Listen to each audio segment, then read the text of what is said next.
Estudo da Palavra. Olha só, tem uma objeção das pessoas que são realmente sinceras e creem realmente no estado consciente dos mortos, que é a seguinte: a Bíblia fala repetidamente de inferno e fogo do inferno, e dos ímpios descendo para o inferno quando morrem. Isto prova que há um estado consciente dos mortos, ou um estado de consciência após a morte daqueles que morreram. Como nós podemos então entender esse assunto? Olha só, a maneira simples de nós entendermos este assunto é examinar o uso da palavra inferno, não é? Através da Bíblia. Então, olha bem, no Antigo Testamento, inferno é sempre traduzido da palavra hebraica Sheol, tá? Que significa simplesmente o estado invisível.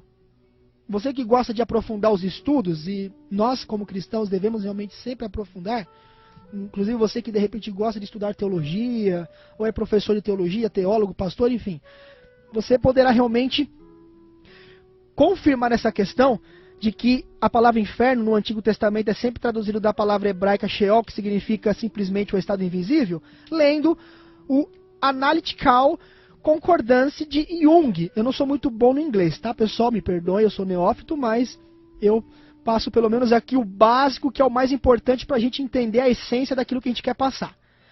Então, você examinando este material, você vai notar que realmente é assim. Uma outra questão é a seguinte: a ideia de fogo, não é, ou punição, não é encontrada na palavra.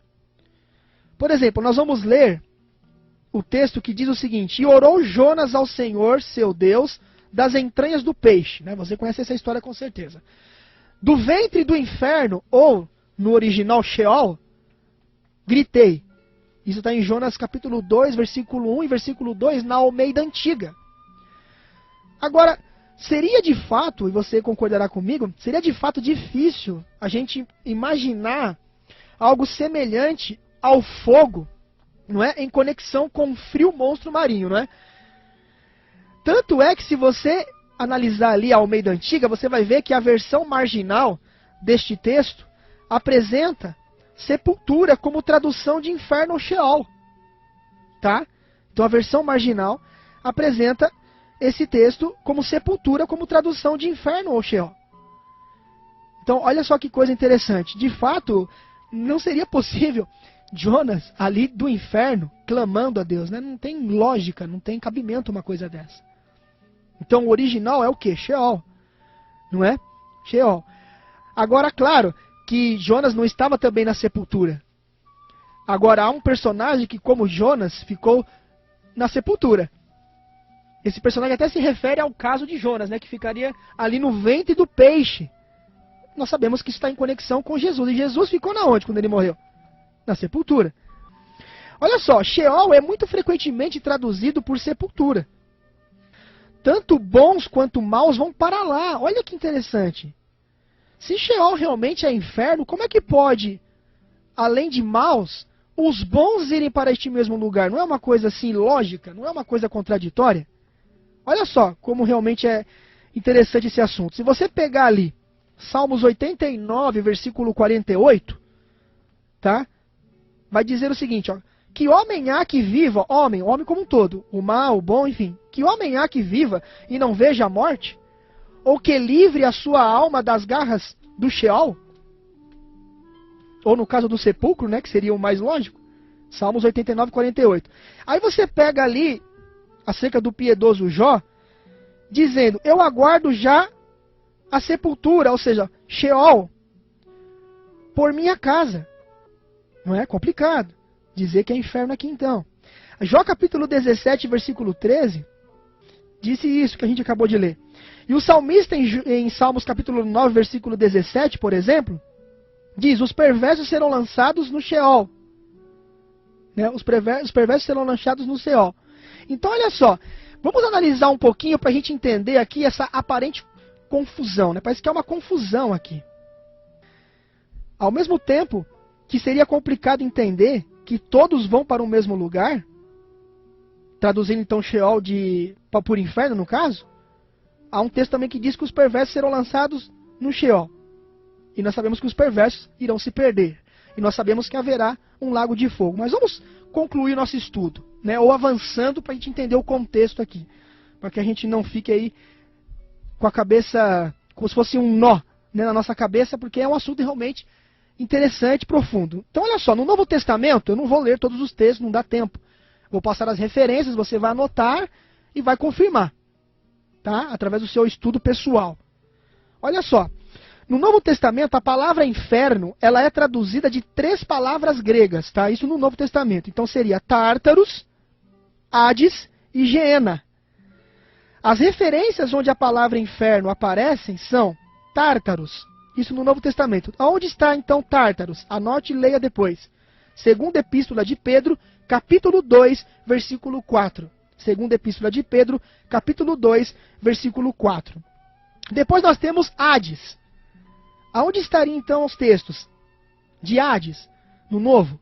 Então estaria ali em Mateus 11, 23. Tá? Mateus 11, 23.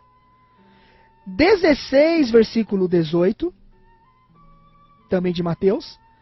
Aí você vai para Lucas, capítulo 10, 15, tá? Lucas, capítulo 10, versículo 15, Evangelho de Lucas, capítulo 10, versículo 15, depois Evangelho de Lucas, 16, versículo 23.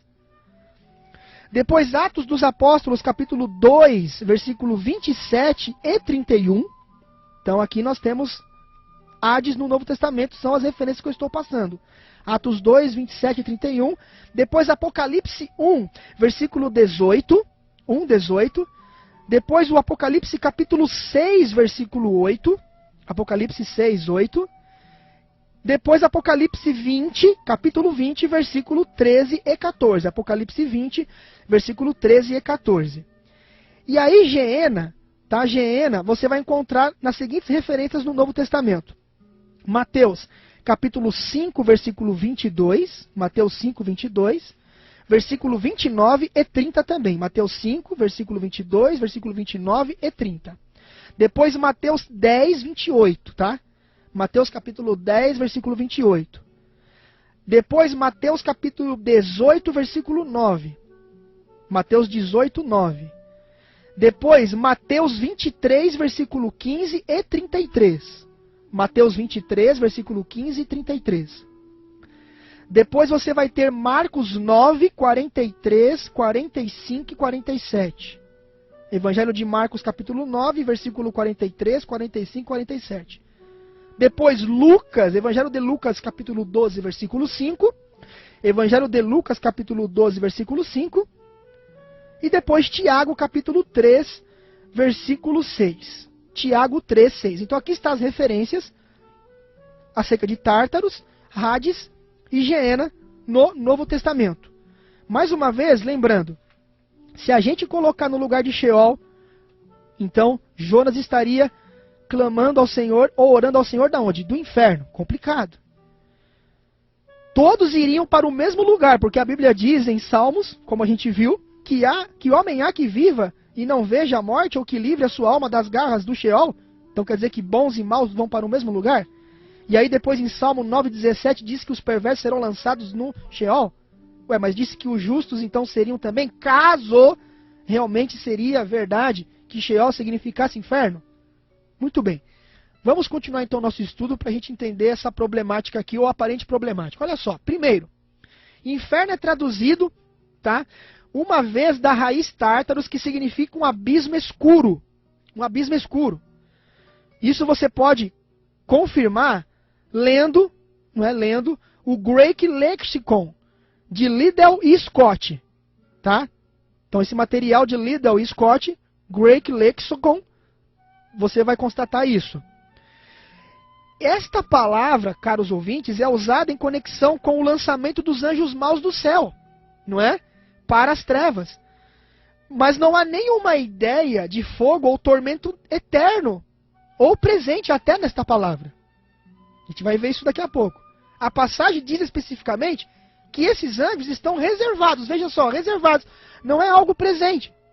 Primeiro ponto que a gente precisa entender é isso. Não é algo presente, mas estão sendo reservados para juízo. Trata-se de um evento futuro. Então, se a gente pegar ali 2 de Pedro, capítulo 2, versículo 4, 2 de Pedro 2, 4, vamos ver ali que esses anjos que esses anjos que foram lançados no Tártaros estão sendo reservados em cadeias de trevas para o dia do juízo. Olha só, um evento futuro. Aí você pega Apocalipse capítulo 12, versículos 7 a 10, né? Apocalipse capítulo 12, versículos 7 a 10, olha que interessante o que vai dizer ali. Houve peleja no céu, Miguel e seus anjos pelejaram contra o dragão, também pelejaram o dragão e os seus anjos. Todavia não prevaleceram, nem mais se achou no céu o lugar deles. Foi expulso o grande dragão, a antiga serpente que se chama Diabo e Satanás. Foi atirado para onde, meus amados? Para a terra. A terra. Interessante. E com ele os seus anjos. E aí no 10 termina, e ouvi grande voz do céu proclamando, agora veio a salvação, o poder, o reino do nosso Deus e a autoridade do seu Cristo, pois foi expulso o acusador de nossos irmãos, o mesmo que os acusa de dia e de noite diante do nosso Deus. Então, comparando esse texto, por exemplo, de quando Satanás foi expulso com os seus anjos para a terra, compare esse texto com o texto de 2ª Epístola de Pedro, capítulo 2, versículo 4, onde diz que eles estão sendo reservados para o dia do juízo, não é algo presente de forma alguma. Mas vamos continuar então essas questões mais adiante. Mateus, olha só que interessante esse texto. Mateus capítulo 8, versículo 28 e 29. Mateus capítulo 8, versículo 28 e 29, Evangelho de Mateus. Vamos abrir ali, Mateus capítulo 8, versículo 28 e 29, diz assim, ó. Tendo ele chegado à outra margem, a terra dos Gadarenos, vieram-lhe no caso ao encontro 2 endemoninhados, saindo dentre os sepulcros e a tal ponto furiosos que ninguém podia passar por aquele caminho. Olha agora.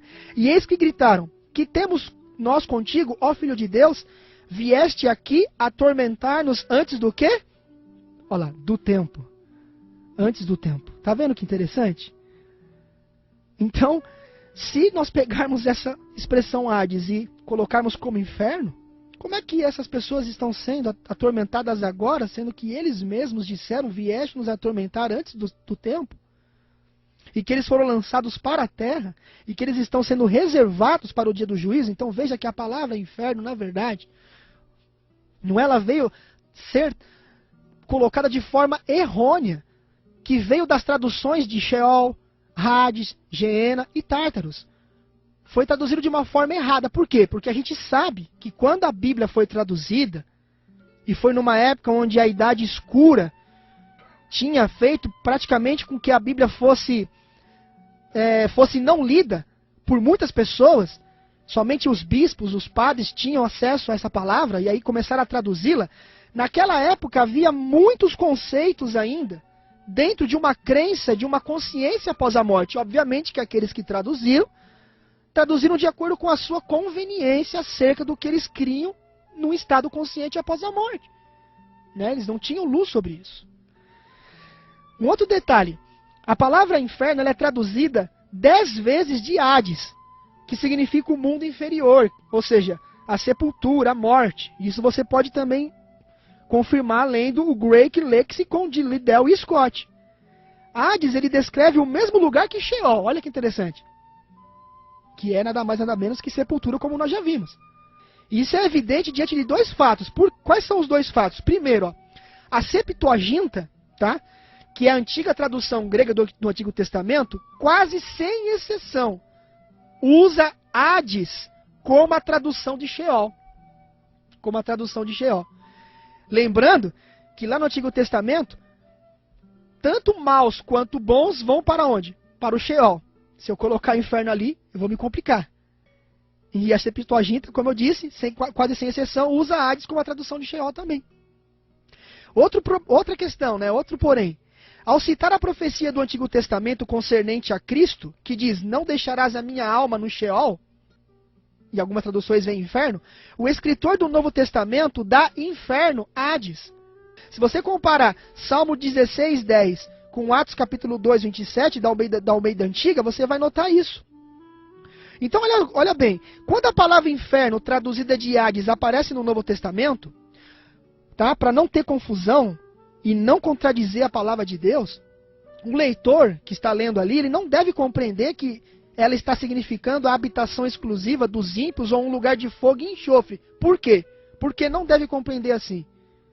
Primeiro, a definição primária de Hades, como já foi notado, onde vem também de Sheol, conforme a Septuaginta, e Sheol é o lugar onde vai todos, tanto bons quanto maus. É difícil acreditar que os bons iriam para o inferno, não é? A definição primária de Hades, como já foi notado, não exige tal compreensão da palavra. Segundo ponto, o Antigo Testamento, como vimos, fala de justos e de ímpios descendo para o Sheol. E também vimos que Hades e Sheol descrevem o mesmo lugar ou estado. Pergunta, foram os antigos patriarcas para um lugar de chamas? Difícil, né? Acreditar que foram. Difícil.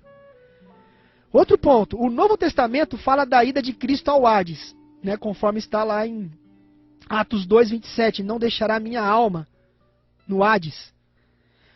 Mas olha que interessante, a fim de serem coerentes, muitos daqueles que creem na imortalidade da alma, ou na doutrina de almas desencarnadas e no fogo do inferno ardendo, no presente, né, estado hoje, essas pessoas, olha só, elas se sentem forçadas a interpretar esse texto como significando que a alma desencarnada de Cristo desceu ao fogo do inferno, quando ele morreu na cruz.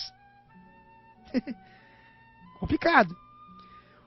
Só que em outra ocasião, que é Lucas 23, 43 e 46, quando tem ali o caso, não é, do ladrão, que Jesus diz, hoje mesmo estarás comigo no paraíso, essas pessoas dizem que Jesus foi para o paraíso. Ou seja, ambas das opiniões, José Carlos e ouvintes, certamente não estão corretas, não é? Ou é uma ou é outra. Lembrando que nós já examinamos a questão do ladrão e nós vimos que não havia nos originais pontuações, nem vírgulas, e os tradutores, como eles tinham o conceito de consciência após a morte, porque a maioria das pessoas que traduziram eram padres ou protestantes que ainda criam na imortalidade da alma, que é uma doutrina que veio do catolicismo, eles traduziram então de acordo com a crença deles.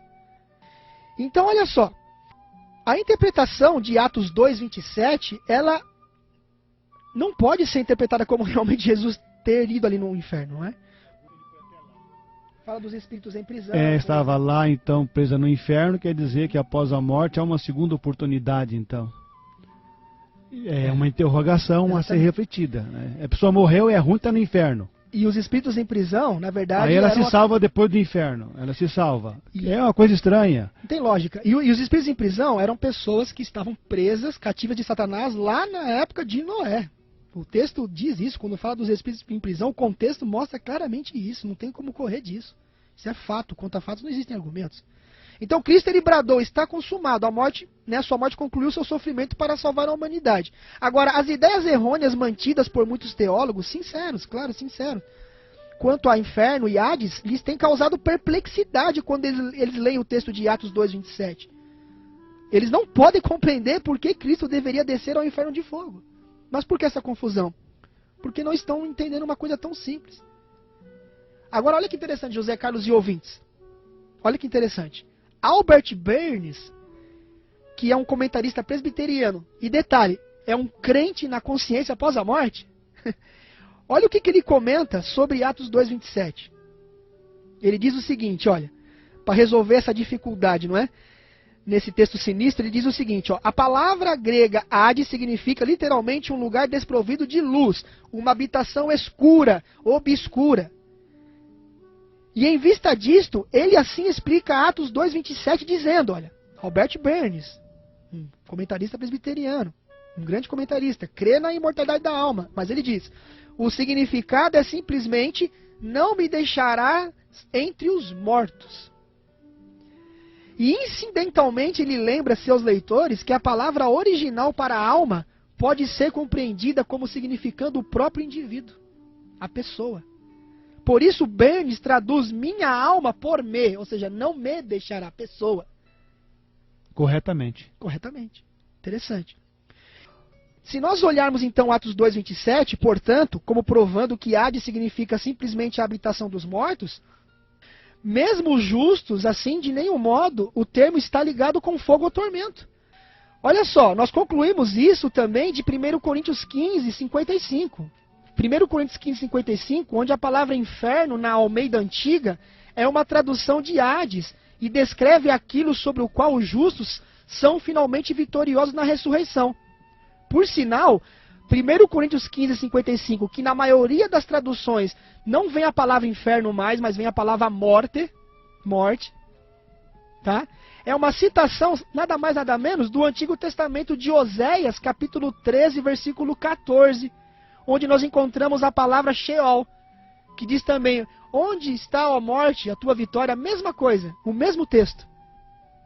Então não tem como dizer que ali é inferno, não tem como, senão era uma contradição gritante na palavra de Deus. Olha só, em outro texto, os tradutores, por exemplo, da King James, eles indicavam que inferno pode ser traduzido por sepultura também. Na versão King James, uma das versões mais interessantíssimas, dizem isso, que inferno pode ser traduzido por sepultura. E em Apocalipse 20, versículo 13, onde inferno é dado no texto, a versão marginal é a sepultura. E eruditos gregos que fizeram a American Standard Version, sentindo sem dúvida que a palavra inglesa hell, que é inferno, veio a significar um lugar de fogo e tormento, eles não a usaram ao traduzir a palavra ou termo grego Hades, não usaram nesse caso. Em vez disso, o que eles fizeram?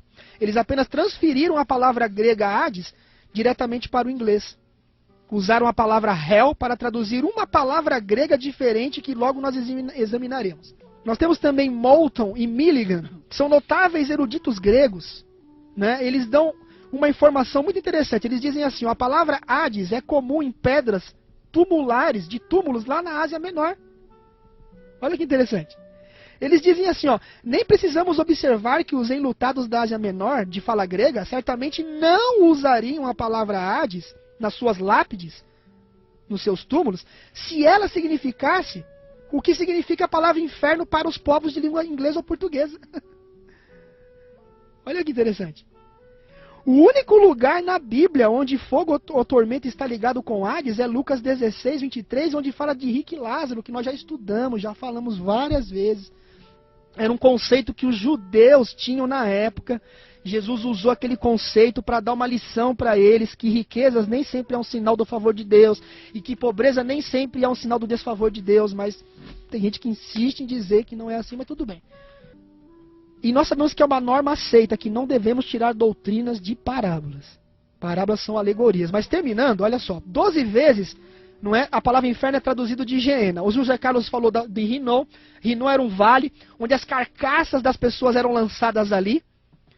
E por causa dos gases, devido às carcaças, o fogo sempre permanecia aceso. O que Jesus quis dizer com isso? Que ninguém pode apagar o quê? O fogo que é aceso por Deus.